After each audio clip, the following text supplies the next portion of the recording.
Bien.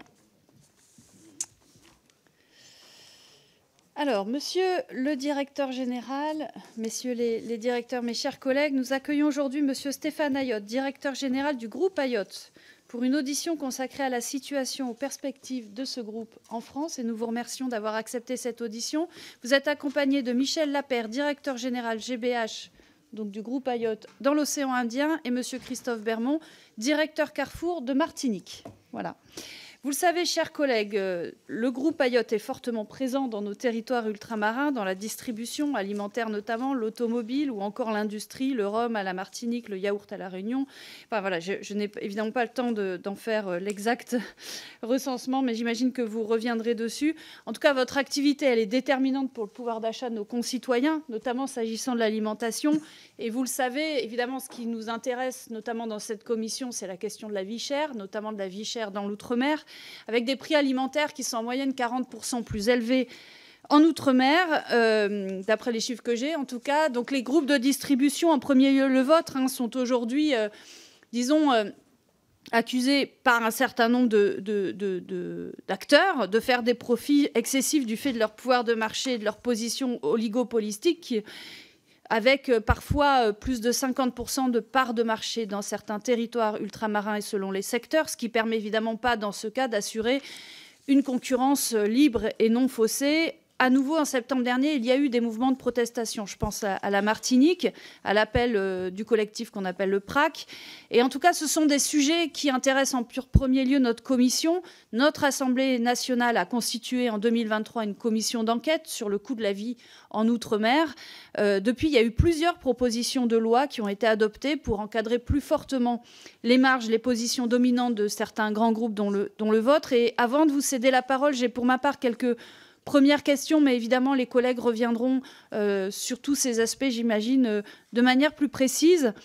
Première question sur le protocole sur la vie chère qui a été signé en octobre 2024, avec à la clé la suppression de l'octroi de mer sur 6 000 produits en Martinique. Vos enseignes ont-elles bien procédé à une baisse de 20% des prix de vente puisque vous étiez engagés? Et quelles sont, selon vous, les prochaines étapes? Selon vous également, comment peut-on plus largement améliorer les conditions de la concurrence sur les marchés ultramarins? Deuxième série de questions, et ça sera ma dernière. Pouvez-vous nous préciser les résultats économiques de votre groupe en 2024, chiffre d'affaires, marge réalisée, par exemple en Martinique, où le taux de marge semble être bien supérieur en moyenne à ceux réalisés par une entreprise de grande distribution dans l'Hexagone? Alors, il y a eu plusieurs enquêtes, notamment journalistiques, qui avance le fait que, par exemple, pour une voiture de marque Dacia, Renault ou Hyundai, il y aurait des marges nettes qui seraient 3 fois 4 plus élevées que dans l'Hexagone. Est-ce que vous pouvez confirmer cela ou l'infirmer? Et dans tous les cas, comment l'expliquer? Enfin, depuis 2018, votre groupe refusait d'effectuer le dépôt de ses comptes annuels par un communiqué de février 2025. Et après une assignation par 4 lanceurs d'alerte au tribunal de commerce, votre groupe a annoncé avoir déposé ses comptes. Est-ce que vous pouvez nous indiquer pourquoi vous ne vouliez pas publier vos comptes à partir de 2018 ? Et vous engagez-vous à publier ces comptes consolidés, incluant l'ensemble de vos filiales, comme d'ailleurs l'exige la loi, et ce qui permet de prendre la mesure des profits réalisés? Pour nous, évidemment, c'est une question très importante. Il y a eu aussi une mission dans cette commission, avec d'ailleurs mon collègue Albertini, sur la question de l'inflation, tout simplement, et notamment avec une partie sur l'outre-mer. Voilà, pour vous dire qu'en tout cas, ce sont des questions qui nous tiennent à cœur dans cette commission précisément des affaires économiques. Et donc, je vous remercie encore, monsieur le directeur général, de vous rendre disponible aujourd'hui pour échanger avec nous. Et je vous laisse maintenant la parole pour une introduction d'une quinzaine de minutes, après quoi nous entendrons évidemment les oratrices et orateurs de groupe et évidemment tous les collègues députés qui souhaitent prendre la parole ensuite de manière individuelle. Je vous remercie, monsieur le directeur, et donc je vous laisse la parole pour l'introduction.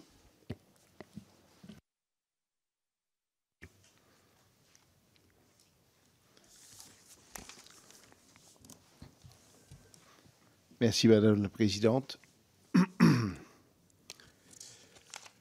Madame la Présidente, Mesdames et Messieurs les députés, je vous remercie de nous donner la possibilité de nous exprimer aujourd'hui dans le cadre de vos travaux sur la situation économique et les perspectives de développement de notre entreprise en France et en Outre-mer. Quelques mots sur notre groupe. Bernard Ayotte a créé sa première entreprise en 1960. Les établissements Bernard Ayotte, une entreprise individuelle de 5 salariés. Très vite, conscient qu'une entreprise doit se diversifier pour ne pas être dépendante d'un seul métier, il se développe sur différents territoires, français d'outre-mer, et dans différents secteurs d'activité. Les activités principales de GBH se structurent aujourd'hui autour de 3 pôles. Le pôle distribution autour de magasins alimentaires, bricolage et sport, le pôle automobile autour des métiers de l'importation et de la distribution de voitures, la location automobile, principalement touristique. Enfin, et vous l'avez mentionné, un pôle activité industrielle. Nous sommes fabricants de rhum à la Martinique, en Guyane et à Sainte-Lucie, de yaourt à l'île de la Réunion et dans le béton prêt à l'emploi aux Antilles. Nous nous sommes aussi largement développés à l'international ces dernières années et toute notre stratégie est désormais de poursuivre ce développement. Nos activités à l'étranger représentent déjà plus de 8000 collaborateurs, essentiellement au Maroc, en Algérie, en Côte d'Ivoire, au Costa Rica, aux États-Unis, en Angleterre et en République dominicaine. Notre groupe réalise un chiffre d'affaires de 5 milliards d'euros répartis sur 19 territoires. La Martinique, où le groupe a démarré ses activités, pèse aujourd'hui 15% de notre activité. Nous sommes un groupe familial, non coté, ce qui nous permet de réinvestir l'essentiel de ce que nous gagnons dans ce développement et dans le développement de l'entreprise. Ainsi, en 2023, nous avons investi 306 millions d'euros, c'est-à-dire 25% de plus que notre résultat net, qui se montait à 228 millions d'euros cette année-là, soit 4,6% de son chiffre d'affaires. Certes, nous avons connu un fort développement ces dernières années, mais notre groupe a connu aussi des difficultés. Sur le territoire historique, nous étions les représentants de Kodak à travers des réseaux de labos photo. Une révolution technologique a balayé ce métier. GBH n'existerait plus si nous n'avions été que dans ce seul métier. En Guyane, nous sommes en difficulté et nous perdons de l'argent dans l'alimentaire. Le rattachement de ces magasins à notre groupe leur permet de traverser cette période compliquée. Seuls, ils auraient fermé. À La Réunion, nous avons repris Vendémia, une entreprise en grande difficulté. Les choses s'améliorent, mais 4 ans après, nous n'avons toujours pas trouvé l'équilibre.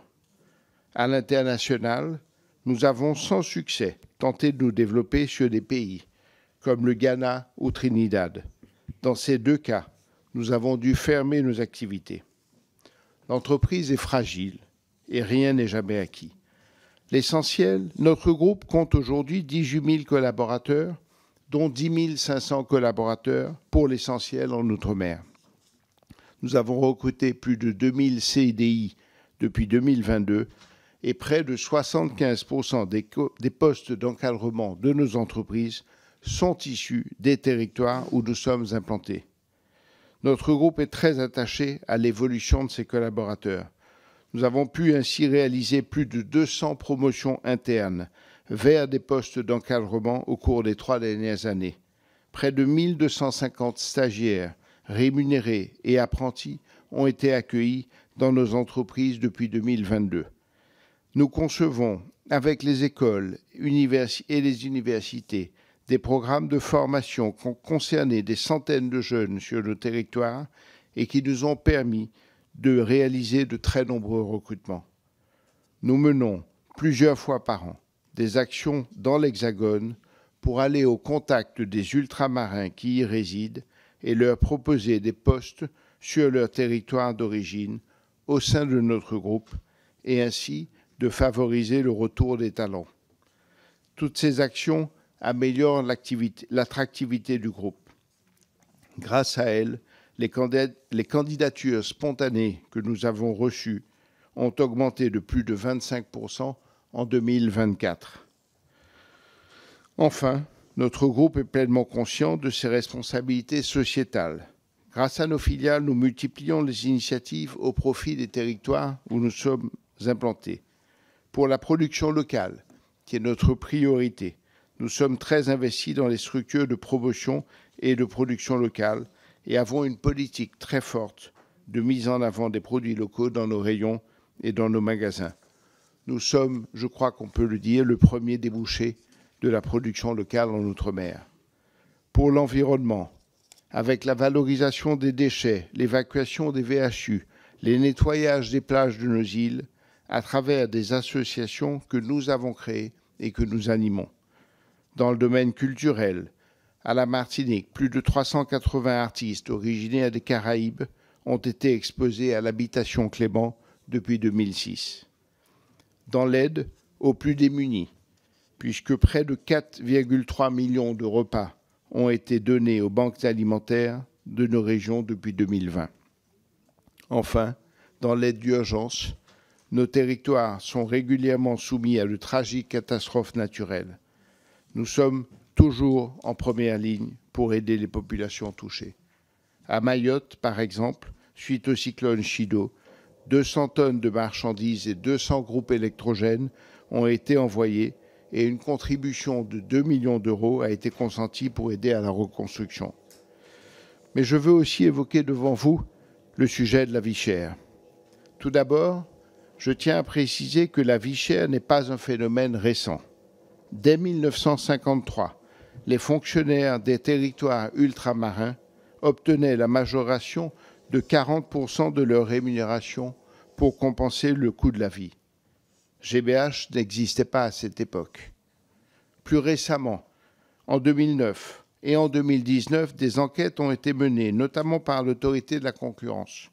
Elles concluent que les principales causes de la vie chère trouvent leur origine dans l'éloignement géographique par rapport à nos sources d'approvisionnement, dans l'étroitesse de nos marchés et dans la fiscalité locale. Notre groupe est en première ligne face à la vie chère. Notre ADN, c'est de trouver de meilleures idées que nos concurrents pour que nos prix soient les plus bas possibles et qu'ainsi le consommateur choisisse nos magasins. Beaucoup d'entreprises de grande distribution qui ont oublié cette réalité ont disparu. Il y a 25 ans en Martinique, en Guadeloupe et en Guyane, c'était l'entreprise Primistère Renoir qui était le leader de son marché. Elle a disparu. Le groupe Cora Match, qui avait repris en grande partie ses magasins, n'a pas réussi à les redresser et a fait le choix de quitter nos régions. Il a cédé ses magasins en 2011. À la Martinique, les groupes Oyoen et Lancry, deux acteurs importants de la distribution alimentaire, ont eux aussi disparu au cours des 10 dernières années. À l'île de la Réunion, c'est le groupe Casino, qui perdant beaucoup d'argent, a décidé de vendre ses magasins. Dans le même temps, sur tous les territoires d'outre-mer, nous avons vu émerger et se développer des acteurs performants. La vérité, c'est que dans la distribution alimentaire en outre-mer, la concurrence est forte et le consommateur exigeant. Il n'y a ni monopole, ni oligopole, mais en moyenne 6 acteurs principaux qui, comme en Hexagone, se battent pour offrir les prix les plus bas possibles à leurs clients. Revenons au sujet du coût de la vie. La situation, et vous l'avez mentionné, est malheureusement connue et elle est préoccupante. Les prix sont en moyenne entre 10 et 15% plus élevés que dans l'Hexagone si l'on prend tous les postes de dépenses des ménages et de 40% en moyenne sur l'alimentaire. Le problème de la cherté de la vie est réel pour nos concitoyens et il ne faut pas tenter de le relativiser et encore moins de le nier. Le protocole d'accord, signé le 16 octobre dernier, rappelle que 67% du différentiel des prix entre l'Hexagone et la Martinique sont imputés aux frais d'approche. Les avis de l'autorité de la concurrence, les rapports de l'OPMR et les experts qualifiés confirment ce poids des frais d'approche sur les produits alimentaires. Tous les territoires éloignés de leurs sources d'approvisionnement, Saint-Martin, Barbade, la Polynésie, Hawaï, subissent ces mêmes écarts de prix. Ce n'est qu'en effaçant les coûts liés à l'éloignement que nous effacerons les écarts de prix. Si le moyen est trouvé de nous vendre, à nous ou aux acteurs ultramarins, rendus dans nos magasins au même prix qu'un magasin dans l'Hexagone, alors nous revendrons au même prix à nos consommateurs. En effet, nos magasins réalisent 24% de marge brute dans l'alimentaire.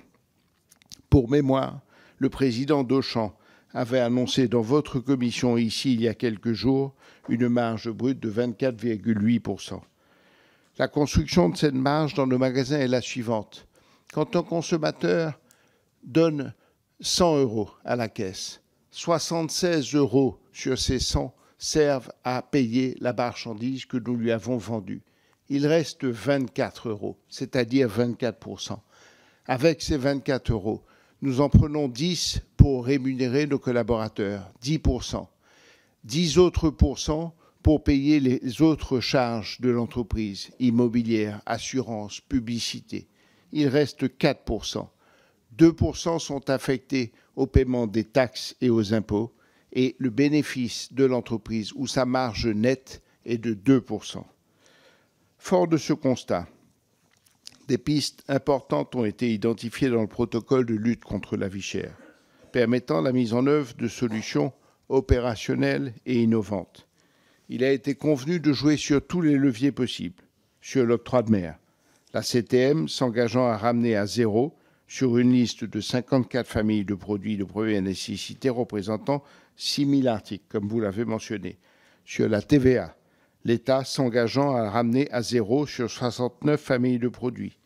La grande distribution, qui s'est engagée à faire un effort de marge de 11 millions d'euros sur ces mêmes produits. L'État, enfin, qui s'est engagé à mettre un mécanisme pour réduire les frais d'approche sur ces 6 000 produits de consommation courante et à appuyer l'application par les fournisseurs de l'Hexagone de tarifs export sur tous les produits à destination de l'outre-mer. Tout le monde a fait un effort pour arriver à un objectif commun, diviser par 2 l'écart de prix avec l'Hexagone sur ces produits de consommation courante, c'est-à-dire, en pratique, faire baisser de 20% en moyenne le prix de ces produits. Depuis le 2 janvier 2025, les distributeurs ont baissé leur marge comme convenu. À cette même date, la collectivité territoriale a ramené l'octroi de mer à zéro, en répercutant ce manque à gagner sur d'autres familles de produits. Quelques semaines plus tard, une fois le budget 2025 voté par le Parlement, l'État a ramené la TVA à zéro, en faisant là aussi une péréquation. Ces efforts cumulés ont déjà permis une baisse de 12% en moyenne du prix de vente de ces produits dans nos magasins. Pour arriver aux 20%, il faut que le dispositif de neutralisation des coûts d'approche, ce que l'on appelle la continuité territoriale, soit mis en place. La bonne application par toutes les parties prenantes de ce protocole est fondamentale pour lutter contre la vie chère. Après, d'autres éléments peuvent être mobilisés pour aller plus loin. J'ai évoqué plus haut le tarif export. Les grands industriels et les fournisseurs européens qui n'ont pas à assumer les coûts de distribution pour les produits qui partent en outre-mer. À cela, l'État pourrait imposer des tarifs inférieurs à ceux pratiqués dans l'Hexagone au motif qu'ils n'ont pas assumé ces frais. Une baisse de l'ordre de 15 à 20% de leurs tarifs serait un avantage très significatif pour les consommateurs de l'outre-mer. Il faut aussi que sur nos territoires, nous soyons davantage à la recherche des bonnes initiatives prises dans chacun des territoires. L'organisation des filières animales à l'île de la Réunion est un bon exemple. De nombreuses initiatives innovantes ont été prises pour aider à la structuration des filières, à travers la mise en place de cotisations volontaires des importateurs et des distributeurs, permettant de baisser les prix de revient et donc les prix de vente de ces produits, tout en préservant le revenu des éleveurs locaux. Les produits issus de ces filières sont vendus 40% moins cher à La Réunion qu'en Guadeloupe, par exemple. Enfin, selon nous, le plus important, Il faut promouvoir l'activité dans nos territoires. Nos territoires ont besoin d'entreprises fortes qui investissent. C'est une chance pour nos économies d'avoir des acteurs issus de ces territoires. De nombreux groupes se sont développés ces dernières années. C'est une bonne nouvelle et ça montre que nos marchés ne sont pas figés. Nous devons tous collectivement stimuler l'entrepreneuriat, seul levier permettant de développer nos économies locales. Voilà, Madame la Présidente, les quelques mots que je voulais vous dire en introduction et je me tiens bien sûr à votre disposition. Je vous remercie, Monsieur le Directeur Général. Nous allons maintenant passer la parole aux oratrices et orateurs de groupe. Nous commençons par Madame Anchia Bamana pour le groupe Rassemblement National. Merci. Merci, Madame la Présidente. Mes chers collègues, Monsieur le Directeur Général, la catastrophe causée par le cyclone Chido a exacerbé les difficultés économiques que connaît déjà Mayotte, notamment en matière de vie chère, un problème structurel qui pénalise lourdement la population locale. En tant que groupe d'envergure présent en Outre-mer, dont l'activité a une influence directe sur les prix des biens de consommation courante, votre rôle dans la reconstruction économique et sociale de Mayotte est particulièrement attendu.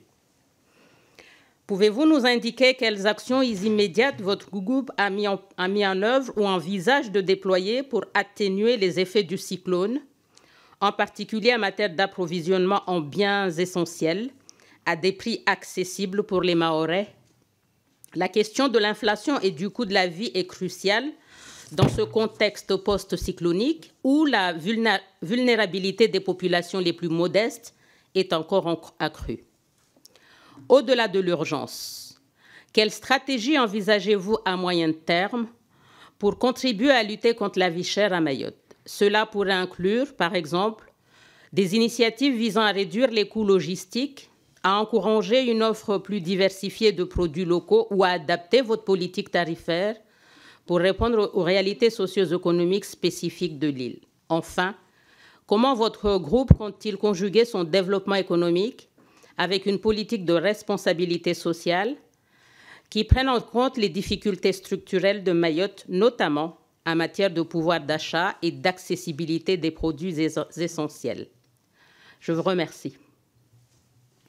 Je vous remercie, Madame Bamana, Monsieur le Directeur Général.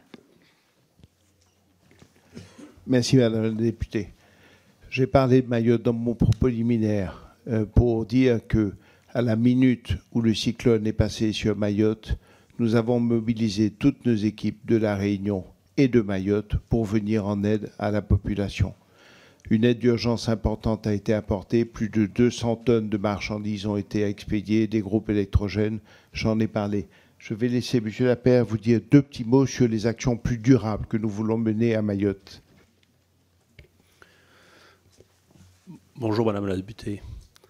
En plus des aides d'urgence, puisque nous étions très concernés, puisque nous avons nous-mêmes plus de 600 collaborateurs qui ont été touchés lors du cyclone Chido, nous avons décidé au niveau du groupe GBH de mettre en place un fonds d'urgence de 2 millions d'euros. Je suis quotidiennement en discussion avec les collectivités, le conseil départemental, la préfecture, pour voir comment flécher au mieux ce fonds. La première action importante qui est mise en œuvre, qui va démarrer à partir de mi-avril, c'est que nous avons signé un protocole avec l'ONG Supernova pour gérer la partie urgence santé.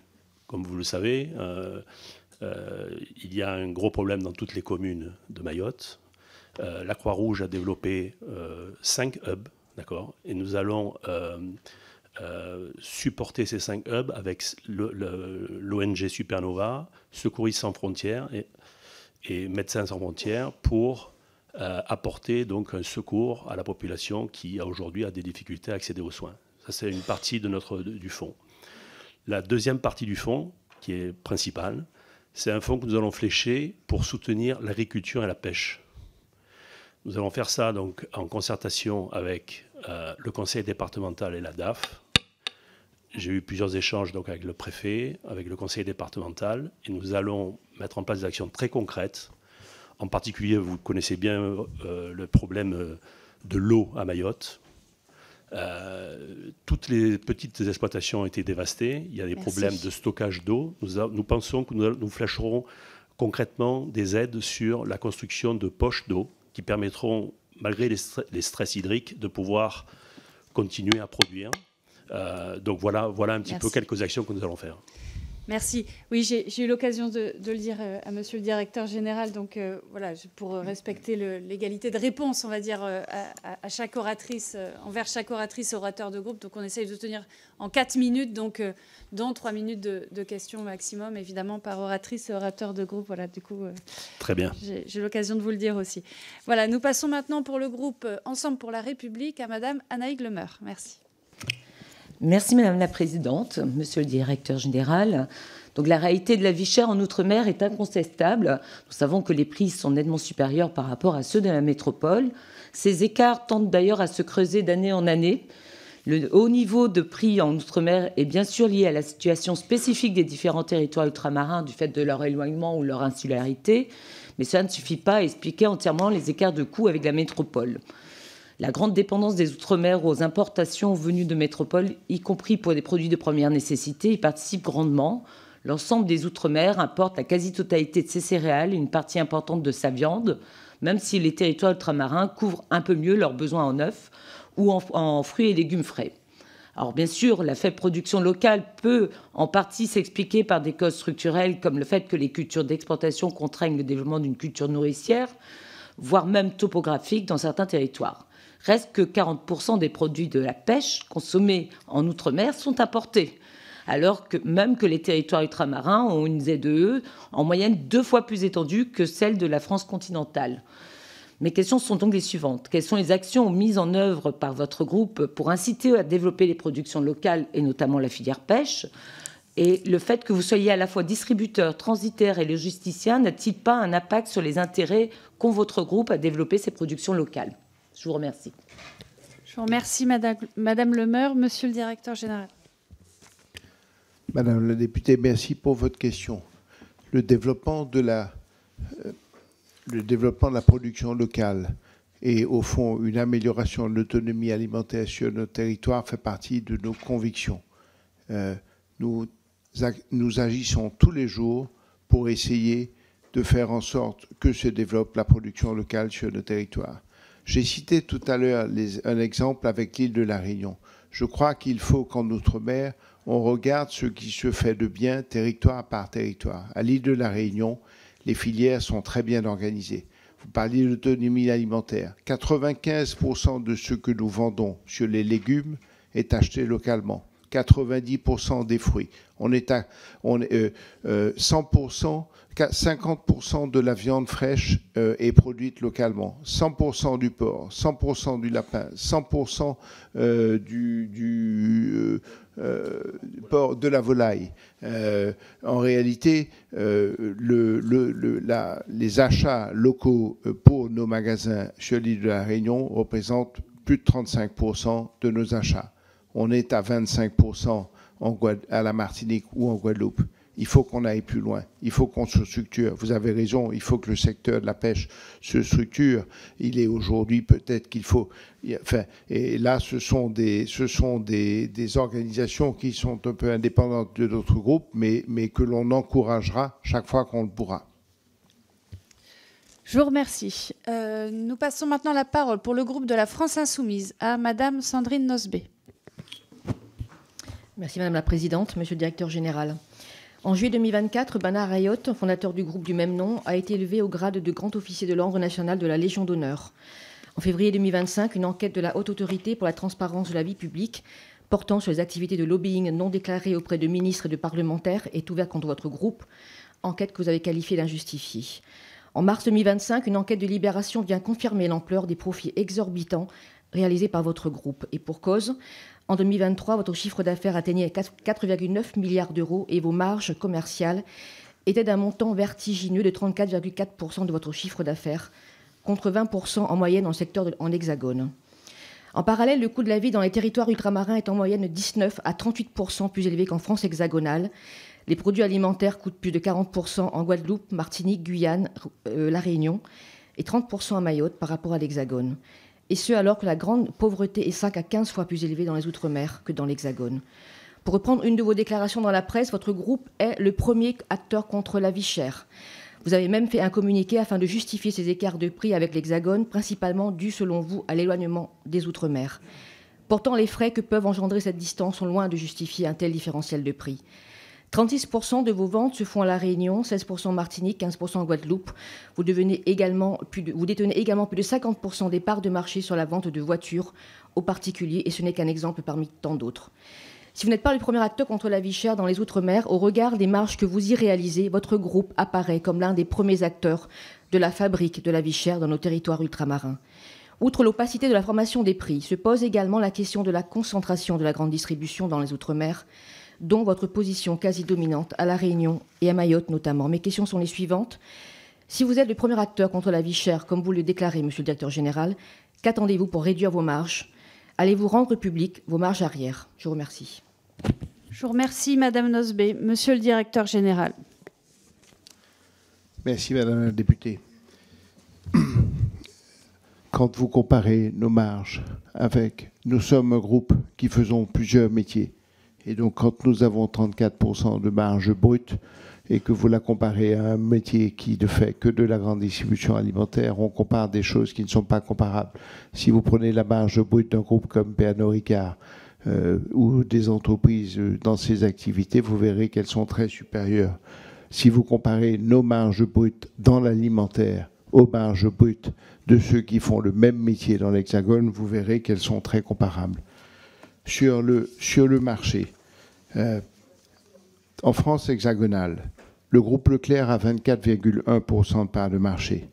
Nous avons 26,8% de part de marché. Le deuxième dans l'Hexagone, c'est Carrefour, avec 22%. Le groupe, le partenaire Intermarché, deuxième acteur de la Martinique, a 22,5% de part de marché. Intermarché, troisième groupe dans l'Hexagone, à 17%. Le troisième à la Martinique à 21%, c'est le groupe Parfait avec l'enseigne Leclerc. Quatrième acteur dans l'Hexagone, Système U, 12%. Ici, à la Martinique, c'est le groupe Safo, un franchisé Carrefour indépendant de notre groupe. Ensuite, Lidl dans l'Hexagone et Auchan à la Martinique. Vous avez le même nombre d'acteurs pour un marché de 350 000 habitants à la Martinique que dans un territoire de 60 millions dans l'Hexagone. La concurrence est très dure. Et au fond, quelle meilleure preuve, hélas, que cette concurrence difficile que de constater toutes ces entreprises et tous ces acteurs importants qui ont disparu. Que vous soyez gros ou petit, si vous n'êtes pas au rendez-vous des prix, si vous ne défendez pas les intérêts des consommateurs en proposant les prix les plus bas, vous vous cassez la figure. La concurrence est très difficile. Merci, Monsieur le Directeur Général. Pour le groupe socialiste, Monsieur Philippe Naillet.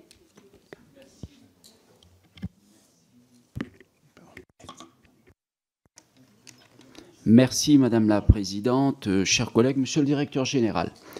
L'audition qui nous réunit aujourd'hui revêt une importance particulière face au sujet de la vie chère qui affecte durablement et trop durement nos concitoyens d'outre-mer. Rappelons-le, la vie chère n'est pas un phénomène nouveau, elle vient de loin et découle de logiques d'économie de comptoir régissant depuis trop longtemps nos territoires. Vous l'avez rappelé, votre groupe, le groupe Bernard Ayotte, fondé en 1960 en Martinique, s'est développé pour devenir un conglomérat présent dans 19 territoires avec un chiffre d'affaires de près de 5 milliards d'euros. Vous avez rappelé vos activités dans la grande distribution, l'automobile, les activités industrielles. Cependant, cette diversification, cette croissance soulève des interrogations légitimes, notamment en ce qui concerne la transparence et les pratiques commerciales de votre groupe. J'ai à cet égard fait adopter un amendement pour renforcer la transparence sur les marges arrière lors de l'adoption en première lecture en janvier de cette année de la proposition de loi socialiste pour lutter contre la vie chère. Si les contraintes structurelles de nos économies, telles que la taille des marchés et l'éloignement géographique, peuvent jouer un rôle dans les écarts de prix constatés, elles ne peuvent servir de prétexte pour justifier des pratiques commerciales qui aggravent la situation des consommateurs. 36%, c'est le taux de pauvreté à La Réunion, mais c'est également l'écart de prix avec l'Hexagone sur le secteur alimentaire.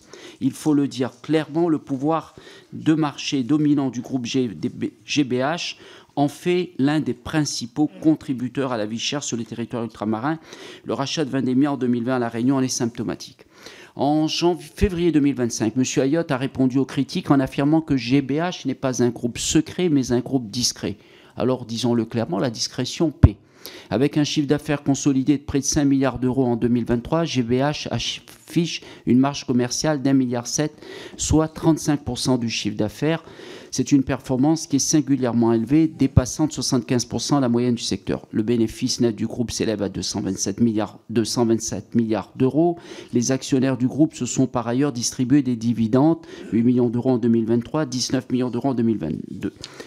Monsieur Ayotte, j'ai 3 questions très simples à vous poser. Comment, chez vous, dans la grande distribution, se fait la répartition des ristournes que vous obtenez de vos fournisseurs entre vous, le distributeur, et les consommateurs? Comment se fait cette répartition? Ma deuxième question, pouvez-vous nous assurer que les promotions effectuées dans vos magasins ne sont pas à la charge de vos fournisseurs? Et enfin, ma dernière question, seriez-vous favorable à l'interdiction des facturations multiples pour les mêmes services, référencement, mise en avant des produits, promotion? Je vous remercie pour vos réponses. Je vous remercie, Monsieur Naillet. Monsieur le directeur général. Monsieur le député, encore une fois, c'est ce que j'ai dit tout à l'heure dans mon propos. Comparer les marges de l'ensemble de notre groupe aux marges d'un secteur n'est pas exact. Notre groupe fait plusieurs métiers. Il faut comparer nos marges dans l'alimentaire à ce qui est fait, dans nos marges alimentaires à ce qui est fait. Je citais tout à l'heure le président du groupe Auchan qui a un niveau de marge supérieur à celui que nous avons. Vous avez parlé des marges arrière. Quand je dis que nos magasins ont 24% de marge, c'est tout compris. En réalité, nous avons 18% de marge avant, plus 6% de marge arrière, ce qui fait 24%. L'intégralité des marges arrière sont reversées aux magasins. Et juste pour information, les marges arrière, ce n'est pas une invention ni de notre groupe, ni de l'Outre-mer. Elles sont du double sur l'Hexagone. On parle de marge arrière de l'ordre de 5 à 7% en moyenne. Elles sont de 12% et plus dans l'Hexagone.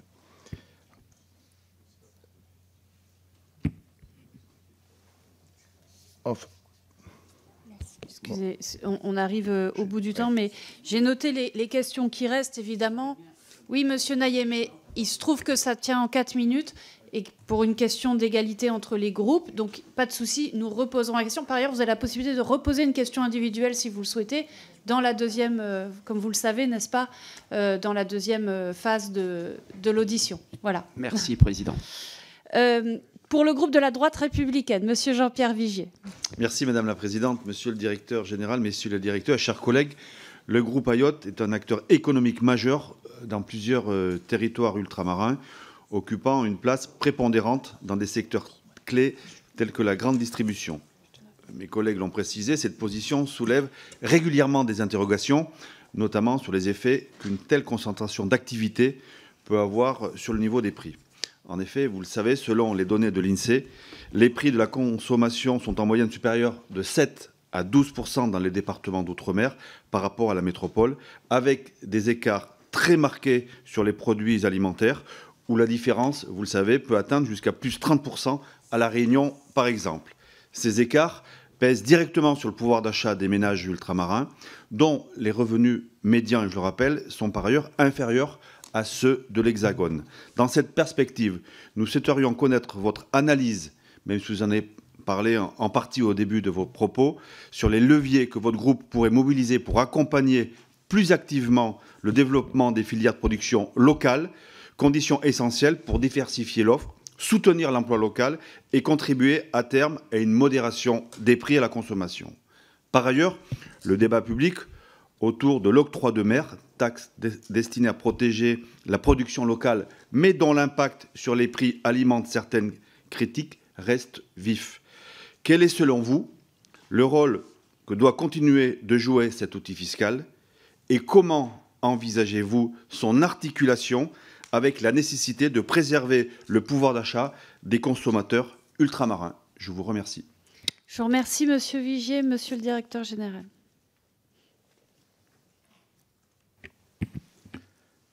Monsieur le député, vous l'avez dit, je l'ai mentionné dans mon propos liminaire, notre conviction, c'est qu'il faut tout faire pour développer la production locale. Produire localement en Outre-mer, c'est-à-dire sur de petits marchés de 300, 350 000 jusqu'à un peu moins d'1 million d'habitants sur la Réunion, est contraignant.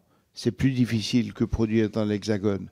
Mais produire en Outre-mer, c'est créer de l'activité, c'est créer de l'emploi. C'est donc, au fond, vous le disiez vous-même en parlant des niveaux de vie ou des revenus qui sont plus faibles que dans l'Hexagone. Le problème en Outre-mer, c'est que trop d'ultramarins, trop de nos compatriotes ne travaillent pas, vivent des minima sociaux. Il faut absolument que nous arrivions collectivement à développer de l'activité. C'est fondamental. La vraie recette sera là. Au fond, deux sujets. Le sujet de la vie chère, les produits sont trop chers parce qu'ils viennent de loin. Ils viendront toujours de loin pour une grande partie. Jamais nous n'aurons une autonomie alimentaire complète.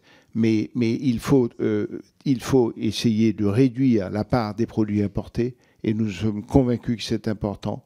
Il faut aussi, et c'est là où on parle de continuité territoriale, c'est réduire le prix d'acheminement des produits qui viennent. J'ai parlé des tarifs export. C'est une piste qui devrait être dans vos mains, parce qu'au fond, nous n'y arrivons pas dans ce rapport de force avec les grands industriels, mais il y a moyen là de faire baisser les prix significativement.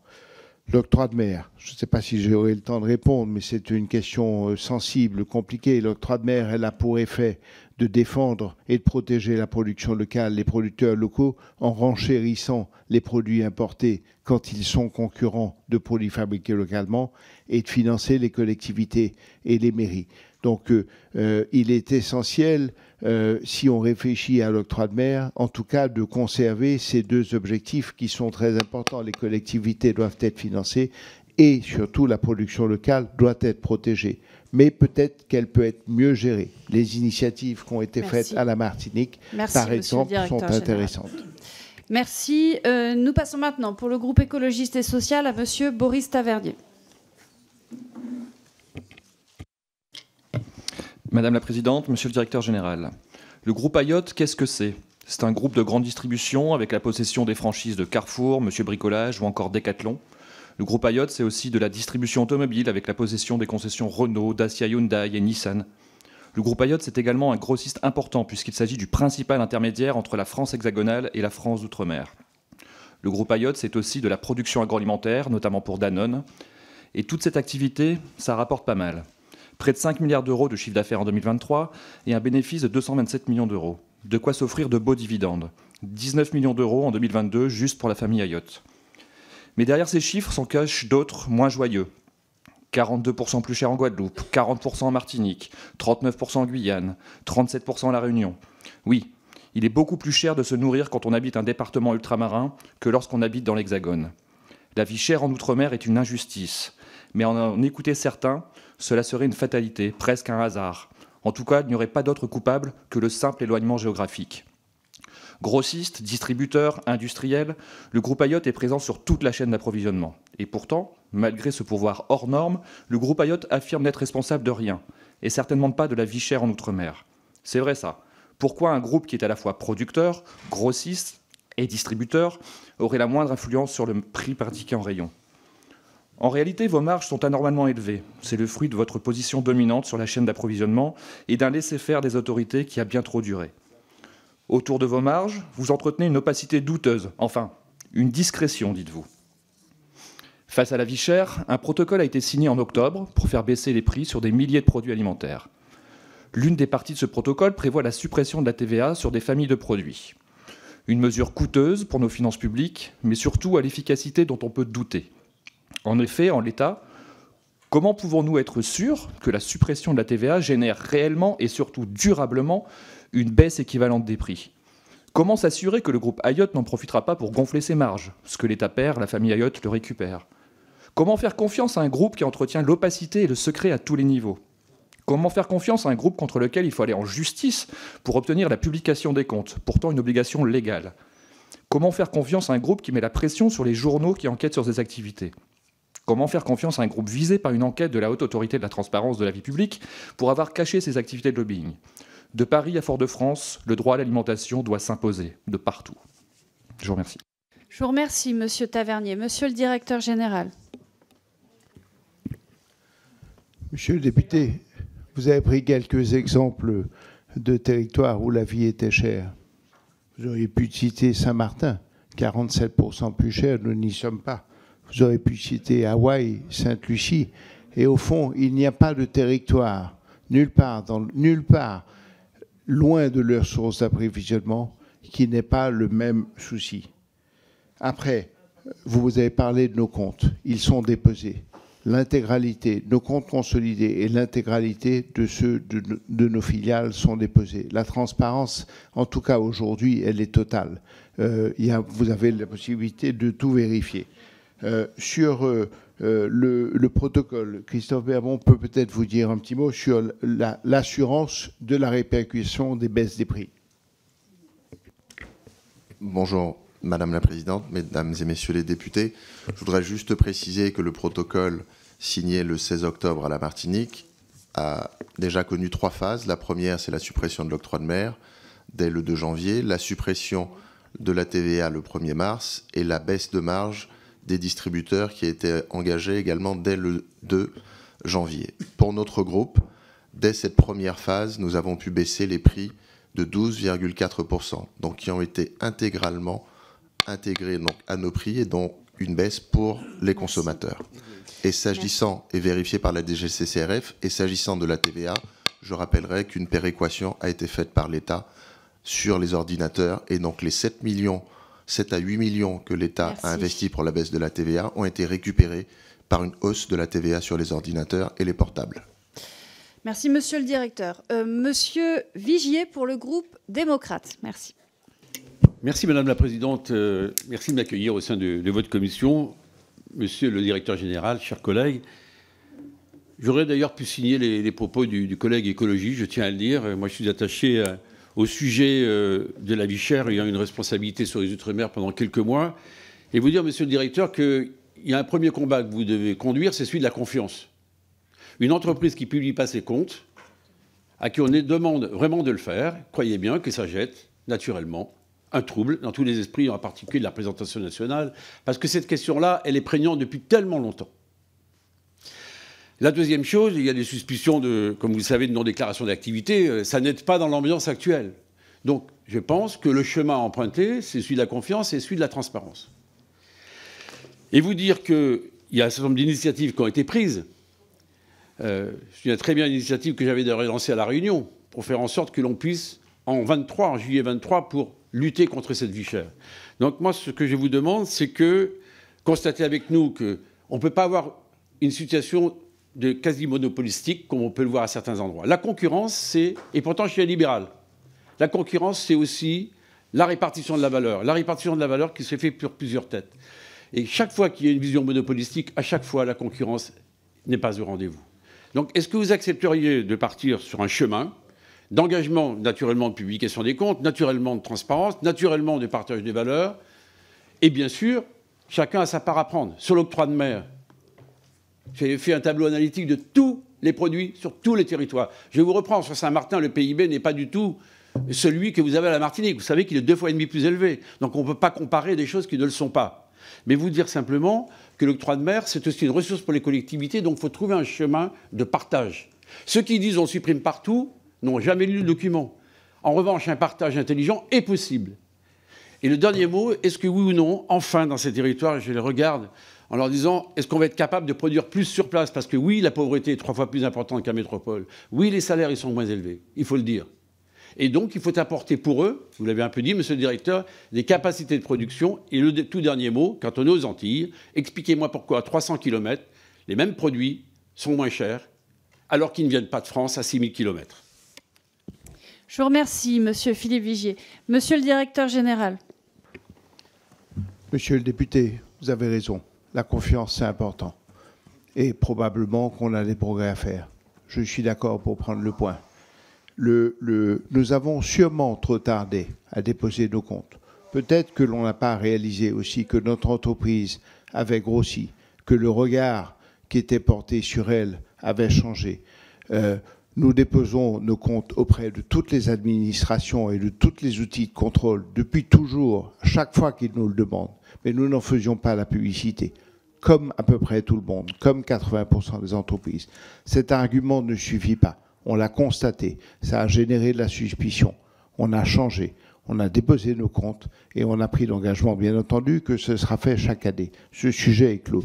Sur la HATVP, nous n'avons pas connaissance, contrairement à ce qui a pu être dit dans un journal d'enquête à notre groupe. Nous n'avons pas à l'intérieur de notre groupe de personnes en charge de ce sujet. Nous n'avons pas de cabinet de lobby à l'extérieur en charge de ce sujet pour notre groupe.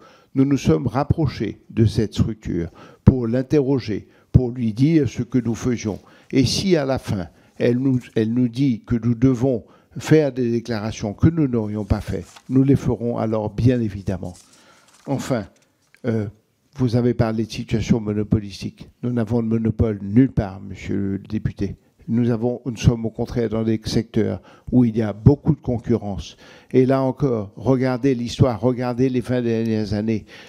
Beaucoup d'entreprises ont disparu, mais beaucoup d'entreprises aussi ont émergé. La concurrence est vive et les marchés se renouvellent. Si vous n'êtes pas compétent, merci, si vous n'êtes pas au rendez-vous des prix, vous vous cassez la figure. C'est une réalité chez nous aussi. Merci, monsieur le directeur général. Pour le groupe GDR, monsieur Frédéric Maillot, merci. Merci Madame la Présidente. Mes chers collègues, moi je viens de La Réunion, c'est un territoire que monsieur Ayotte connaît bien puisqu'il, sur 2500 km², il possède 14 carrefours, 5 Renault, 3 Décathlon. Je vais m'arrêter ici, sinon on va prendre 5 minutes. Au total, c'est plus de 32 enseignes, sans compter votre portefeuille de marques exclusives. Vous captez 36% des marchés, c'est-à-dire à chaque fois qu'un Réunionnais dépense 100 €, il y a plus de 40 € qui vont dans vos caisses. À La Réunion, quand on achète une voiture, mes chers collègues, on achète Ayotte. Quand on achète une perceuse, on achète Ayotte. Quand on change une roue, on achète Ayotte. Quand on veut acheter des chaussures pour faire du sport, on achète Ayotte. Quand on achète un slip, on achète Ayotte.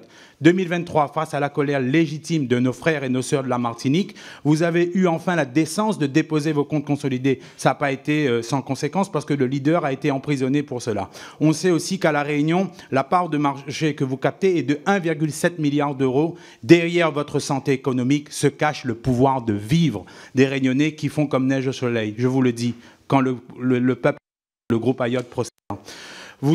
J'ai connu à La Réunion, moi, une époque où la diversité d'enseignes existait. On pouvait faire nos courses chez Champion, Hypercrac, Hyper 2000, Prix Unique. Mais depuis votre arrivée, vous avez procédé, comme l'a dit un ministre, à l'étouffement de notre économie. Donc, vous nous avez condamnés à venir, soit chez vous, soit chez vous. Mais au-delà de l'ensemble du marché économique que vous avez capté, vous avez également accaparé nos terres. On sait tous, et vous mieux que quiconque, que la terre dans les îles est la plus grande des richesses. Cap-Sacré-Cœur du Port, 44 000 mètres carrés. Sainte-Marie-sur-Massiaco, 30 000 mètres carrés. Toujours sur Massiaco à Sainte-Suzanne, 40 000 mètres carrés. Oui, monsieur GBH, vous avez mis la main sur notre porte-monnaie, mais également sur la terre réunionnaise, dans lesquelles a coulé le sang et la transpiration de nos ancêtres. Beaucoup de Réunionnais vivent à la verticale, mais aucun centre commercial de GBH est construit à la verticale. Un petit mot pour nos TPE-PME, victimes aussi, eux, de l'ogre GBH, c'est une question. Ceci est une question parce que vous parlez toujours d'ancrage territorial du fait que vos implantations profitent aussi aux TPE-PME. Mais alors comment expliquer qu'au tribunal administratif, on voit tous les jours des TPE-PME de déposer le bilan? Je vous le dis, quand le peuple galère, le groupe Ayotte prospère. Les voitures de petite cylindrée, dépourvues de l'octroi de mer, vous arrivez quand même à nous le vendre entre 5 et 10 000 € plus cher. Le riz, qui est la base de l'alimentation des Réunionnais, est aussi exempté de l'octroi de mer et pourtant son prix n'a cessé d'augmenter. Je ne sais pas si je vous l'ai dit, les collègues, mais quand le peuple galère, le groupe Ayotte prospère. 18 000 salariés, j'aimerais savoir combien était au SMIC pour savoir si quand le groupe Ayotte prospère, est-ce que le peuple galère. Je vous remercie, monsieur Frédéric Maillot. Monsieur le directeur général. Merci. Monsieur May.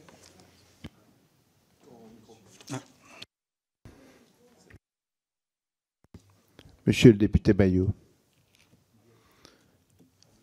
vous pouvez pas dire que nous représentons 36% des dépenses à La Réunion. Ce propos n'est pas exact. Nos salariés représentent 1,3% des salariés de l'île de La Réunion. Je veux bien qu'ils soient efficaces, mais je ne vois pas comment ils peuvent représenter ce que vous dites. Quand vous achetez une perceuse, vous pouvez l'acheter dans un magasin du groupe, à condition que nous soyons bons. Parce que sinon, vous allez l'acheter chez Leroy Merlin, chez Bricorama, chez Weldom, chez Ravat. Vous avez le choix. Vous disiez, avant, vous aviez le choix Champion, etc. Mais aujourd'hui, vous avez Carrefour, vous avez Leclerc, vous avez Système U, vous avez Intermarché, vous avez Leader Price. Le choix, en réalité, il est vrai. Vous avez parlé de Vendémia. Quand nous avons repris cette affaire, nous avons, depuis 4 ans, investi 40 millions d'euros sur Vendémia et perdu, en cumulé, 70 millions d'euros. Nous avons repris 1500 collaborateurs qui probablement auraient perdu leur affaire, perdu leur emploi. Au contraire, non seulement les 40 millions d'euros, ils se sont vus pour les clients, mais on a beaucoup aussi rénové nos outils, nos arrières, nos conditions de travail. On est au contraire un acteur impliqué sur ces sujets-là. Donc je crois qu'on apporte au contraire du dynamisme et la reprise de Vendémia en particulier dont vous parliez est une excellente chose, je crois. Je vous remercie, Monsieur le Directeur Général. Nous passons maintenant aux questions individuelles. Donc voilà, je vous inscris au fur et à mesure, sachant qu'y compris les oratrices et orateurs de groupe peuvent se réinscrire. Tout d'abord, Madame Nicole Lepay. Merci Madame la Présidente, messieurs. Vous indiquez donc 306 millions d'euros investis en 2023, soit 4,6% de votre chiffre d'affaires sur les 5 milliards. Pouvez-vous nous indiquer les instruments ou du moins les investissements visés, dans quel pays, et s'il y a eu un fléchage dans les régions insulaires, vu les difficultés subies au quotidien par rapport à la vie chère? Je vous remercie. Je vous remercie Madame Lepay. Monsieur le Directeur Général. Nous avons effectivement investi 306 millions d'euros en 2023, des investissements qui ont porté pour 70 millions d'euros à la Martinique, où nous avons fait des travaux importants de rénovation de notre centre commercial au Robert, parce que justement, il y a de la concurrence et que si vous n'êtes pas en mesure de proposer à vos clients des produits, des magasins de qualité, bien placés en prix mais confortables, ils vous boudent. Nous avons aussi beaucoup investi à l'international, au Costa Rica, dans l'automobile, dans la location automobile. Notre développement à l'international prend une importance de plus en plus grande, mais nous avons la conviction qu'un groupe qui se développe sur plusieurs territoires se renforce et se solidifie. Je crois que c'est une conviction que mon père avait au début de sa vie professionnelle, très vite essayer de se diversifier et très vite être sur plusieurs territoires. On voit bien que dans les périodes que nous avons connues ces dernières années de Covid ou d'inflation importante, le fait d'être sur plusieurs métiers apporte un peu de sécurité pour nous, mais aussi pour nos collaborateurs, bien sûr. Je vous remercie, Monsieur le Directeur Général. Madame Sandrine Nosbé. Je vous remercie, Madame la Présidente. Monsieur le Directeur Général, je vais vous demander tout à l'heure si vous envisagez de réduire vos marges, puisque vous dites le premier acteur contre la vie chère, et vous avez répondu que la concurrence est très dure. Pourtant, la concurrence devrait faire baisser les prix, logiquement. Or, force est de constater que les prix sont tirés gravement vers le haut, au détriment des consommateurs, et au regard des écarts colossaux entre les prix dans les Outre-mer et en Hexagone. Et puis, vous avez aussi évoqué l'octroi de mer. Alors, l'octroi de mer représente une part très marginale du prix des aliments, selon Christophe Girardi, un spécialiste de la vie chère en Outre-mer. Donc, je réitère ma question. Vous engagez-vous à réduire vos marges et allez-vous rendre public vos marges arrière? Je vous remercie, Madame Nosbé. Monsieur le Directeur Général. Le spécialiste dont vous parlez, je ne sais pas de quoi il est spécialiste. Je ne le connais qu'ayant faisant des études contre notre groupe. C'est devenu obsessionnel et je crois que ça n'est pas sérieux. Baisser les marges, madame. Je vous disais, dans le métier de l'alimentaire, nous avons un bénéfice ou une marge nette qui est de 2%. La vie est plus chère de 40%. Si nous passions nos magasins à zéro, en dessous, vous reconnaissez qu'en dessous, il se casserait la figure et il fermerait. Il resterait 38%. vous voyez bien que le problème n'est pas là. Le problème, il est sur l'éloignement. Tant qu'on continuera, bien entendu qu'il faut du contrôle, bien entendu qu'il est très important que l'autorité de la concurrence et que tous les organismes de contrôle fassent leur travail. Le ministre a demandé à l'autorité de la concurrence de refaire une étude sur la construction des prix et des marges. C'est une bonne chose. Et l'autorité sanctionnera ceux qui ne se comportent pas bien. Mais ma conviction, c'est qu'elle montrera que les acteurs se comportent bien, qu'il y a de la concurrence et que le sujet, il est structurel. Merci. Madame Valérie Rossi. Merci, Madame la Présidente. Monsieur le Directeur Général, j'avais évidemment, comme mes collègues, des questions importantes à vous poser sur la nécessité de clarifier vos marges arrière, sur votre contribution à la lutte contre la vie chère. Mais comme les questions ont déjà été posées, bien posées, je doute fort que j'obtiendrai des réponses plus claires que celles que vous avez données à mes collègues. Votre développement se fait sur des territoires ultramarins. L'évolution vers des pratiques plus durables et respectueuses de l'environnement devient un enjeu crucial, en particulier dans les territoires ultramarins qui sont souvent confrontés à des défis spécifiques liés au climat et à l'énergie. Il y a un véritable enjeu aujourd'hui dans le domaine de la transition énergétique, particulièrement sur ces territoires qui ont des potentiels extraordinaires, soleil, mer, vent. En 2 mots, vous gagnez beaucoup d'argent, Monsieur le Directeur Général, sur les territoires d'outre-mer. Aussi, j'ai une question très simple. Comment concrètement un groupe qui développe autant son activité économique en outre-mer investit, d'ores et déjà, ou envisage d'investir dans des secteurs comme la transition énergétique, la durabilité, en particulier en ce qui concerne vos activités dans ces territoires-là? Merci, Madame Rossi. Monsieur le Directeur Général. Madame la députée, vous avez raison. Ces sujets sont encore plus importants sur les petits territoires que sur les grands territoires comme l'Hexagone. Et c'est une de nos convictions. Je l'ai dit dans mon propos liminaire, notre groupe a été l'initiative de création de multiples associations pour le traitement des VHU dans l'automobile, pour le traitement des pneumatiques. Nous avons créé une association qui s'appelle Environnement et Développement. Toutes ces associations, nous les animons. Environnement et Développement pour le nettoyage des sites, le nettoyage des plages. Dans le secteur du bâtiment, nous avons créé une société qui s'appelle Bâtiment Recyclage, qui a pour effet, et en Guadeloupe pareil, de reprendre, quand les bâtiments sont détruits, de récupérer ces matériaux pour pouvoir les recycler et les réutiliser. Nous sommes convaincus qu'au contraire, c'est très important de s'impliquer dans ces filières. Nous avons mis des panneaux photovoltaïques sur l'ensemble de nos entreprises, sur nos centres commerciaux. Nous avons mis des panneaux photovoltaïques de façon très importante et nous sommes en autoconsommation, c'est-à-dire que nous ne vendons pas EDF, mais nous utilisons directement ce qui est produit. Merci, Monsieur le Directeur Général. Monsieur Richard Ramos.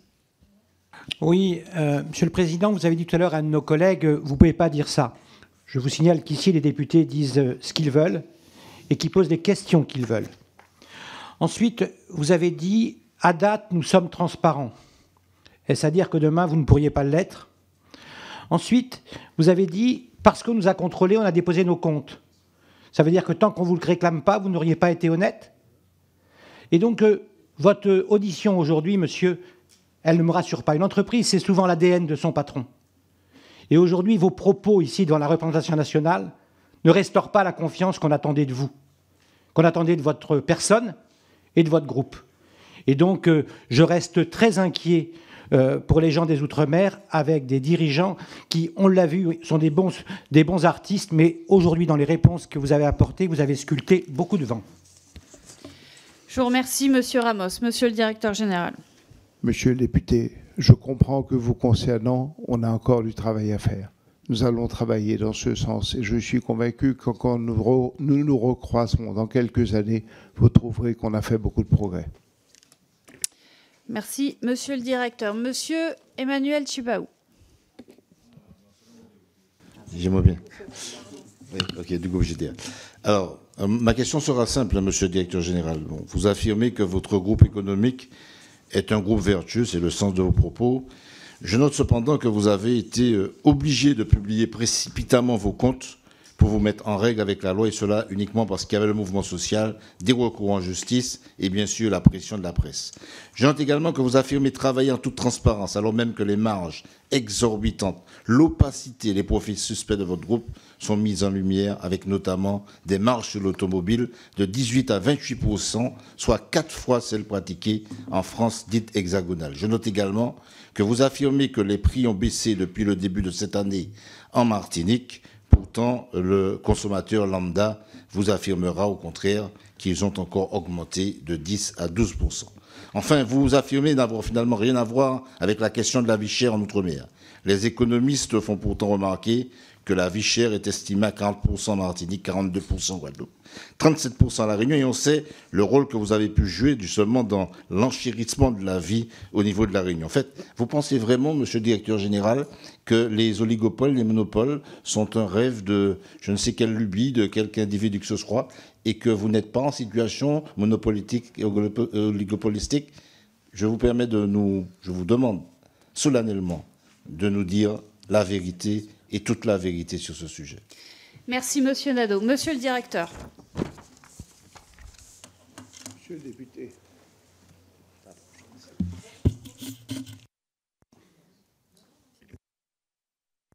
Monsieur le député, vous le savez, nous ne sommes ni en monopole, ni en oligopole nulle part. La Sahara est en monopole, EDF est en monopole, mais nous ne sommes pas dans une situation de monopole. Il y a je vous ai cité tout à l'heure le marché de la distribution à la Martinique. On a 6 ou 7 acteurs, c'est la réalité. Sur les prix, vous posiez la question de savoir si les prix avaient baissé. Peut-être que Christophe peut... les autorités État sont intervenues. Oui, je rappellerai que nous avons eu des échanges nombreux avec la DGCCRF à Paris, qui confirmera très prochainement dans un rapport la réalité des mouvements de prix à la Martinique depuis sur l'année 2024 et le début de l'année 2025. C'est une approche bilancielle qui est préparée avec l'évolution des prix sur les 6 mois avant la signature du protocole et le mois de janvier, après donc l'application des premières mesures, et constatera spécifiquement pour notre groupe, comme cela a été fait, puisque nous avons transmis tous nos éléments de vente permanente et promotionnelle et nos quantités, que les prix n'ont pas augmenté et au contraire qu'ils ont baissé dans les proportions que je vous ai indiquées, à savoir 9% dans un premier temps au mois de janvier et lorsque l'application de la TVA a été effective de 12%. Je vous remercie. Monsieur Vogetta.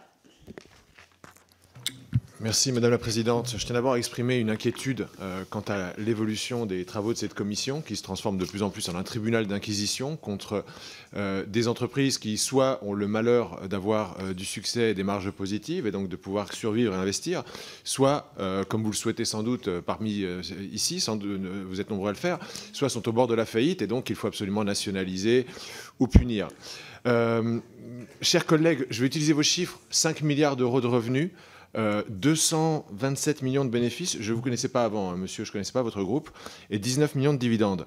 Franchement, chers collègues, si cette entreprise est une entreprise mafieuse, oligopolistique sur ces 17 territoires, ce sont les pires mafieux oligopolistiques que j'ai jamais vus, parce que 4,5% de marge nette, c'est en dessous des 6% du CAC 40, et 19 millions de dividendes quand on fait 227 millions de bénéfices nets, mais que faites-vous? Pourquoi réinvestissez-vous dans votre entreprise plutôt que vous profitez de ces 227 millions de bénéfices nets pour arroser la famille de dividendes et de cadeaux? Franchement, ils sont très mauvais. Pourquoi? Ma question est donc, pourquoi êtes-vous de si mauvais mafieux, oligopolistiques, non transparents, cher monsieur le directeur général? Merci monsieur Vogetta. Monsieur le directeur général.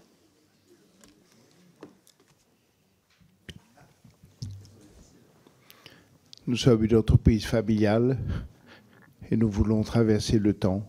Et c'est vrai que c'est la raison pour laquelle, année après année, l'intégralité, ou en tout cas le taux de distribution des bénéfices dans notre groupe est de 10% en moyenne. C'est très inférieur à ce que font les entreprises du CAC 40, mais ça nous paraît être prudent et c'est ainsi que nous faisons. Je vous remercie. Monsieur Philippe Naillet. Oui, merci Madame la Présidente. Moi, je reviens à l'essentiel, Monsieur le Directeur Général. On a parlé de la production locale, des fournisseurs locaux. J'ai 3 questions qui sont liées. Pouvez-vous nous assurer que les promotions que vous effectuez dans vos magasins, vous faites de nombreuses promotions, ne sont pas à la charge des fournisseurs et des producteurs locaux? Voilà ma première question. Ma deuxième question, c'est sur les remises et les ristournes que vous obtenez, comment se fait la répartition entre vous, le distributeur, et les consommateurs? Enfin, seriez-vous favorable à l'interdiction des facturations multiples pour les mêmes services, référencement, mise en avant des produits, promotion? Merci. Je vous remercie, Monsieur Naillet. Donc 3 questions posées qui avaient déjà été posées tout à l'heure. Et donc nous vous les reposons. Merci, Monsieur le Directeur Général. Monsieur le député, quand nous faisons des promotions, l'objectif c'est d'être agressif en prix et de faire une proposition aux clients qui soit très attrayante. Donc il y a à ce moment-là un effort cumulé du distributeur, du fournisseur et du distributeur. Le fournisseur fait un effort sur le prix de son produit et le distributeur amplifie cet effort en faisant lui aussi un effort sur ses marges. Et c'est ce qui permet d'arriver aux baisses importantes que nous faisons sur les promotions. Sur les RFA dont vous parliez, l'intégralité des remises de fin d'année sont répercutées dans les prix. Je le disais tout à l'heure, 24% de marge, c'est y compris et c'est avec l'intégralité de nos remises dans les magasins. Sans ça, et malgré ça, nos bénéfices sur nos magasins sont de 2%. Si nous ne mettions pas l'intégralité de nos marges arrière dans nos marges et dans les 24%, nous n'arriverions pas, après paiement de toutes nos charges, à un bénéfice de 2%. Je vous remercie. Je vois qu'il y a plusieurs... Enfin, je rappelle que donc, par député, c'est une seule question individuelle. Bien sûr, rien n'empêche un de vos collègues d'intervenir s'il ne l'a pas déjà fait. Donc, nous avons maintenant Monsieur Frédéric Maillot. Merci, Madame la Présidente. Le dividende est le reflet in fine de l'exploitation du capital que vous avez investi sur le territoire réunionnais et du travail des Réunionnais pour vos enseignes. Comment, dans un environnement hostile sans précédent que nous traversons depuis 5 ans en France et à La Réunion, crise du pouvoir de vivre et défaillance des entreprises exponentielles, vous avez pu contribuer à voir redistribuer une partie à la population réunionnaise et sous quelle forme et dans quelle mesure? Et je réitère une question sur 18 000 salariés que vous avez à La Réunion, combien sont au SMIC? Je vous remercie. Monsieur le directeur. Monsieur le député, concernant la redistribution et je dirais ce que le groupe Ayotte rend au territoire, en tout cas, déjà, nous sommes un employeur qui développe l'emploi. Comme le disait Stéphane, nous avons créé plus de 2000 CDI depuis 2022. Dans un contexte justement de tension inflationniste, que vous connaissez, toutes les difficultés qu'il y a, un groupe qui crée de l'emploi, c'est quand même quelqu'un qui crée donc l'augmentation de revenus, de l'activité, ce qui est favorable quelque part au territoire. À La Réunion, le groupe Vendémia que nous avons repris était dans une situation hyper critique. D'ailleurs, aujourd'hui, malgré tout notre travail, nous ne sommes toujours pas à l'équilibre. Nous avons perdu plusieurs dizaines de millions d'euros, mais nous avons préservé les emplois. C'est très important. Et en même temps, nous avons tenu notre engagement de baisse des prix. Donc, si vous voulez, je pense que notre engagement sur La Réunion est très fort. En plus, de manière générale, via la participation et l'intéressement, notre groupe est aussi redistributeur. Et c'est sur les dernières années, à peu près 120 millions d'euros qui ont été redistribués à nos salariés au niveau global dans le groupe. Donc, c'est très, très important, les phénomènes de redistribution et de partage au sein de notre groupe. Je vous remercie. Mais du coup, je vais me permettre de peut-être, puisqu'il vous reste... le temps que vous souhaitez d'ailleurs pour répondre à un certain nombre de questions auxquelles vous n'auriez pas eu le temps de répondre. Et je vais me permettre peut-être évidemment de rebondir sur un certain nombre de questions, je pense, pour lesquelles mes collègues attendent des réponses. Donc déjà, première question, voilà, et j'imagine que vous n'avez pas eu le temps d'y répondre, c'est la question de la part des salariés au SMIC dans un certain nombre de secteurs en Outre-mer. Je reprends la question qui vient d'être posée. A-t-on des chiffres de ce point de vue sur... voilà, sur la part de salariés au SMIC. voilà, sur le secteur que vous souhaitez peut-être nous éclairer. Je reprends aussi les propos de M. Vigier, hein, qui, je tiens quand même à le souligner, que évidemment, quand on supprime l'octroi de mer, c'est évidemment une perte pour les contribuables et pour les collectivités locales d'outre-mer. Donc évidemment, il est attendu d'avoir des chiffres précis sur la répercussion en matière de prix pour les consommateurs. Parce qu'en gros, ce que perd le contribuable, c'est qu'est-ce qu'il gagne en tant que consommateur, ou est-ce que ça vient au contraire verser dans les marges d'un groupe, d'ailleurs, qui est en situation d'oligopole, dans le sens où il n'y a que quelques entreprises sur un marché, on appelle ça un oligopole. Et moi, je vais prendre et je crois que vous avez raison, je vais prendre un exemple très précis, parce que vous avez raison, il faut discuter secteur par secteur. Je vais prendre celui de l'automobile. Vous avez, il me semble, plus de 50% des parts de marché dans la distribution des automobiles dans un certain nombre de territoires ultramarins. Les chiffres que j'ai, mais peut-être que vous les infirmerez, c'est que vous faites 18 à 28% de marge nette. C'est les chiffres que moi j'ai d'après une enquête journalistique. Donc je prends vraiment l'automobile. 18 à 28% de marge nette. Étant par ailleurs économiste de métier, je me permets de prendre des chiffres. Je vois bien que la question de la marge nette est quand même décisive. Vous avez donc ce qui représente à peu près 3 à 4 fois les marges nettes qui sont réalisées dans l'Hexagone. Voilà. Est-ce que vous pouvez confirmer ce chiffre? En tout cas, là, vous avez un exemple précis. Donc, il me semble que, sur lequel vous pourriez réagir, sachant que le secteur de la distribution automobile, il est très important en ce qui concerne votre groupe. J'en arrive maintenant à la question des profits. Il a été dit par mes collègues et par plusieurs collègues de plusieurs groupes parlementaires que il y avait la nécessité d'avoir d'abord le respect de la loi, c'est-à-dire la publication des comptes consolidés auprès du greffe. Vous ne l'avez pas fait de 2018 à 2023. Maintenant, vous les avez déposés, et tant mieux. Vous engagez-vous à le faire chaque année et à le faire de manière consolidée avec l'ensemble des filiales. Voilà. Parce qu'évidemment, ce qui intéresse, c'est l'ensemble des filiales. Des questions ont été posées, je me permets de rebondir dessus, sur les marges arrières et la répartition des marges arrières entre consommateurs et distributeurs, entre les différents acteurs. La question plus globalement des ristournes, comment se répartissent les bénéfices liés aux ristournes. Et je crois que déjà j'ai pas mal repris un certain nombre de questions qui me semblaient peut-être mériter un peu plus de précision de votre part, Monsieur le Directeur Général, Messieurs les directeurs, en vous remerciant à nouveau pour la richesse de vos réponses. Merci.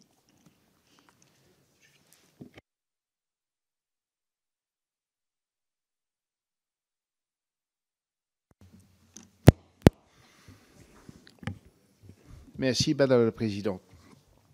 Je vais essayer de répondre à toutes vos questions.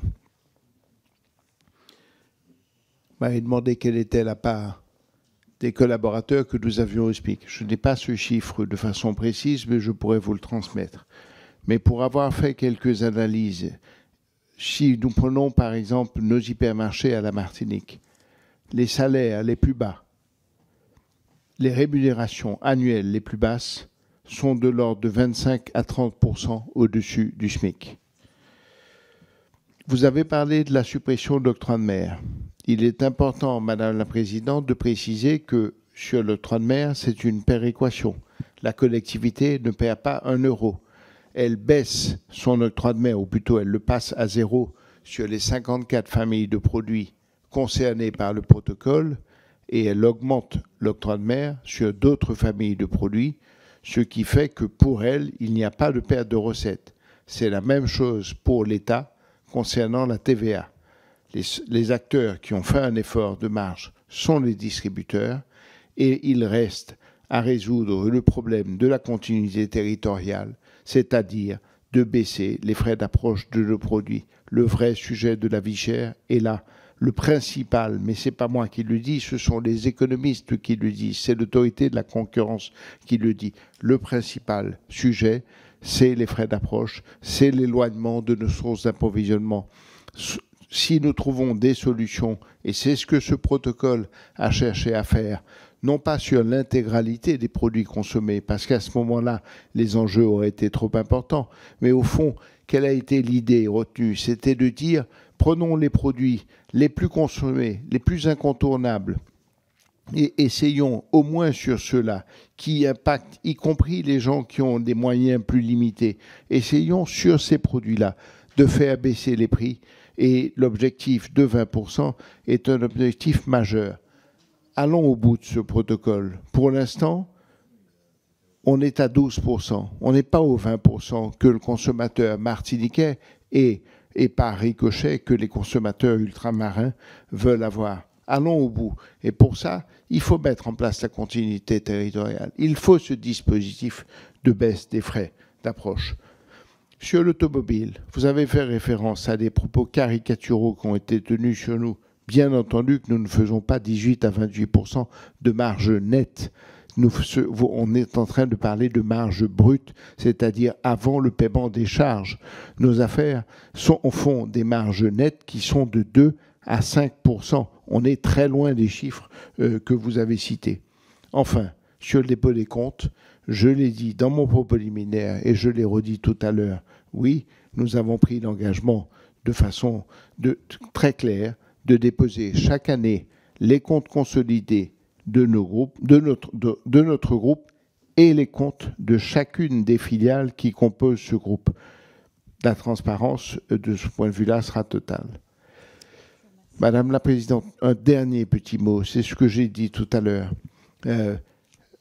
Le contrôle est une donnée fondamentale, c'est évident. La confiance aussi.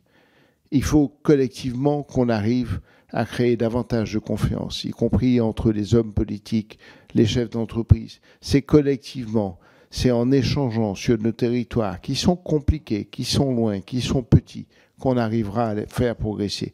Il faut créer de la confiance. Trop d'ultramarins partent faire leurs études, se former dans l'Hexagone et ne reviennent pas. Pourquoi ils ne reviennent pas? Parce qu'ils n'ont pas assez confiance. Alors il faut qu'on arrive collectivement à faire mieux. Il faut qu'on aille davantage à leur contact. Il y avait à l'époque une opération qui s'appelait Avenir Outre-mer, où l'ensemble de l'Outre-mer se retrouvait à Paris pour partir au contact de nos jeunes ultramarins. Nous avons à l'époque fait revenir beaucoup de monde grâce à ça. Il faut multiplier ces initiatives. Le développement futur de nos territoires passera par le développement d'acteurs économiques issus de ces territoires. La Martinique, la Guadeloupe, même la Réunion sont trop petits, trop loin, trop compliqués vu de l'Hexagone pour les grandes entreprises nationales. Ce ne sont pas elles qui feront les emplois de demain. Ce seront des acteurs locaux. Donc, il faut encourager l'entreprise, il faut encourager son développement et ça n'est que comme ça que nous arriverons à développer nos économies et à faire en sorte que les choses aillent mieux. Merci Madame la Présidente. Je vous remercie, Monsieur le Directeur Général, et entre autres, donc je retiens aussi que, par exemple, que nous pourrons peut-être avoir plus de précisions sur les marges arrière, j'ai compris, et notamment un certain nombre d'autres questions, voilà, pour lesquelles nous serons en tout cas très attentifs en matière de réponse en tant que législateur, parce que, comme vous l'avez dit, il faut développer la confiance, et pour la confiance, évidemment, il faut la transparence et la précision sur un ensemble de chiffres économiques qui nous importent évidemment au premier chef dans cette commission des affaires économiques. Je vous remercie à nouveau pour cet échange, cette audition. Et chers collègues, bon appétit à toutes et tous. Merci à vous.